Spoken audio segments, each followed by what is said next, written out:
Welcome to our great team of professional employees.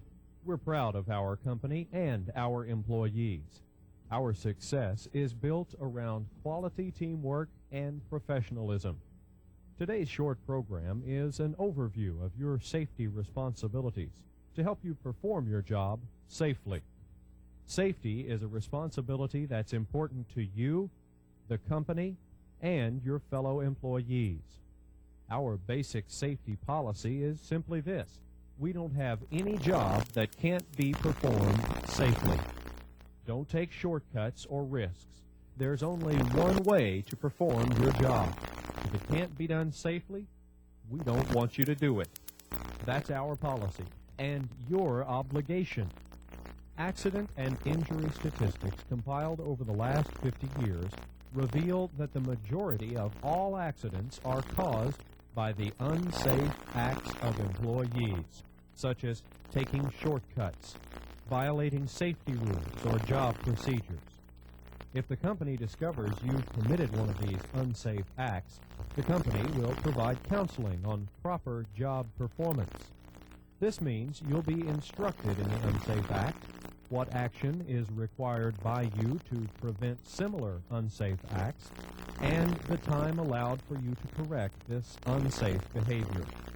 We're serious about safety and expect you to perform every job, every day, safely. Okay, let's review the basics of job safety. Report to work rested, alert, and fit to give your full attention to the job.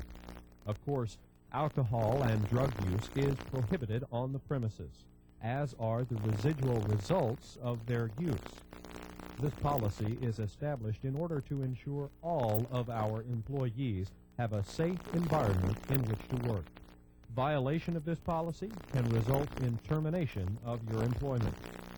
If you're taking drugs prescribed by a physician, report this to your supervisor before beginning work. Let's talk a bit about equipment safety. If you're required to operate any type of equipment, wait until you've been trained and authorized. We'll train you regardless of your past experience or familiarity with the equipment. Most of the equipment in the facility has moving mechanical parts that require guarding. Whether it's a slicer blade or a dishwasher pump, guards must always be in place while the equipment is operating. Only authorized personnel are permitted to remove guarding for repair or cleaning. If you're an equipment operator, you should make sure all guards are in their proper place before operating the equipment. You should also know the location of all emergency stop buttons, lockout procedures, and the equipment they operate.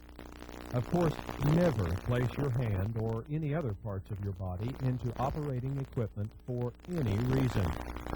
It's your responsibility as a machine operator to make sure the area is cleared before you turn the equipment on. Don't leave a machine running that's unattended. Never adjust or perform maintenance on any machine while it's in motion. Use proper lockout procedures. And of course, keep your work area clean. Don't let debris clutter your work area. Should any of your tools or equipment malfunction or become unsafe to use, notify your supervisor immediately. Electrical safety is equally important. Water is an everyday potential hazard in any operation. Therefore, you should be alert for any electrical hazards and never use electrical tools or equipment near water. Report hazards to your supervisor, particularly damaged electrical switches, plugs, cords, receptacles, or electrical tools. Most electrical tools and equipment have a third prong on the electrical plug. This prong is a grounding device to protect you from electrical shock in the event of a short or malfunction. Be sure the ground prong is not broken off, as this could result in an injury. Some electrical equipment doesn't have the ground prong, as they provide protection from double insulation inside the tool. If the tool does not state double insulated, it must have the third prong, or ground, on the plug. Okay, let's now review personal protective equipment. Follow company procedures in what equipment is required for each specific job. Eye protection comes in many forms, such as a variety of safety glasses, goggles, chemical face shields, and welding eye protection. Your supervisor selects the proper eye protection for the hazard. However, the most important part of eye protection is for you to wear it when it's provided. Dress for work. Don't wear torn or loose-fitting clothing that can get caught in moving machinery. Wear serviceable, leather-topped shoes. Athletic or tennis shoes shouldn't be worn since they don't afford any type of foot protection. Jewelry can easily cause serious injury, so follow your departmental guidelines as to the type of jewelry permitted. Confine long hair under a net or cap. Keep it tied back, as long hair can also get caught in moving machinery. If your job calls for handling rough or sharp parts, wear the proper gloves to protect your hands. When working with chemicals, always wear proper protective clothing and eye protection. Chemicals are to be handled only by employees who have been trained and authorized to do so. There's a material safety data sheet available for each chemical or hazardous material used, which can be obtained through your supervisor. The time to have your questions about hazardous chemicals is before you begin to use them. Remember, these are the basics of job safety. If you're not sure about something, check with your supervisor. Fire prevention is another important part of each employee's responsibility. Don't create conditions that promote fires. Some basic but very important guidelines are that aisles, corridors, and walkways should have at least 44 inches clearance for you to walk. There should be 18 inches of clearance below any sprinkler head, and all electrical panels, transformers, or switchgear must have clear access and nothing within 3 feet of them, above, behind, to the sides, or in front. These areas should not be considered as storage areas. Learn where fire extinguishers are located and how to operate them. Make sure you know where the exits are located and that they aren't blocked. In the event of a fire, personal safety is the most important concern. Activate the nearest pull station to alert everybody else, notify your manager or supervisor, and then proceed following your property's emergency procedure plan. If time permits and you can extinguish a fire safely, that's the thing to do. However, don't take chances. Follow your property's emergency procedure plan. If there's any doubt about your safety, leave the area and leave the fire suppression activities to the professionals. Now let's review some safety items that require your skill and expertise. These next few tips can reduce accidents if you practice them on a daily basis. Don't use chairs, boxes, or makeshift platforms to reach high places. Use a ladder that is specifically designed for that purpose. Never use a ladder that's broken or defective. Inspect it before you use it. Never stand on the top 2 steps of any stepladder. Standing on the top 2 steps of any ladder is dangerous because you overextend the center of gravity of the ladder, and it can easily tip over. Don't jump off ladders or platforms. Step down easily. A sprained ankle or a broken leg takes a long time to heal, and taking chances isn't worth it. Slips and falls injure more people than any other type of accident.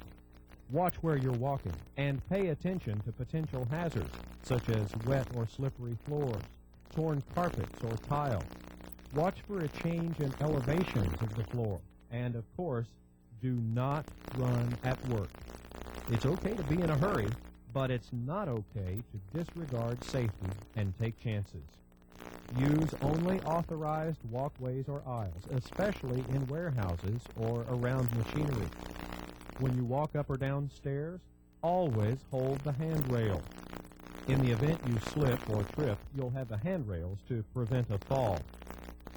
The next safety tip is how to prevent back injuries. You'll receive more training from your supervisor, but these are the basics. Most back injuries are the result of improper lifting, stretching your back muscles, or twisting your back. The back is a complex and delicate part of your body. It's composed, basically, of vertebra or bones, discs, and nerves. The discs act as shock absorbers between the bones and prevent the nerves from being pinched. The basic lifting technique is to keep your discs in their proper position between the bones. When you bend your back, the discs are pinched and can be damaged. You've heard it many times. Bend your knees, not your back. When you lift anything, no matter how heavy it is, get a good grip, bend your legs, and use your leg muscles to lift the load, not your back muscles. We realize there are thousands of lifting requirements that don't always permit you to bend your legs as if you were picking up a box. Just keep in mind how your discs protect the nerves and use leg power, keeping your back as straight as possible. If you can't bend your legs, use one hand to provide additional support for your back, or use your legs as a brace for support. Stretching while lifting anything can stretch or tear ligaments in your back. These tears are quite painful and take quite a long time to heal. You can prevent strains by not stretching when you're lifting. Twisting your back while lifting can be extremely dangerous. Remember the discs and bones and nerves? Make it a rule never to twist your body when lifting. You're the only one who can prevent back injuries. If you have the right attitude about safety and think about safety when you're lifting, you can always prevent back injuries. If you are injured on the job, you must report the accident or injury to your supervisor immediately. Even if you think you don't need medical treatment, report all accidents, near misses, and injuries immediately when they occur. Medical treatment, if required, will be provided. However, supervision and management must be made aware when an accident or injury does occur. As you can see in this short program, safety is really nothing more than common sense and thinking about safety. It's called safety awareness, and it does work. It takes an effort on your part to keep safety foremost in your mind when you perform any job, at work or at home. Safety doesn't slow you down. It doesn't make your job more difficult, and it doesn't require a lot of technical skill.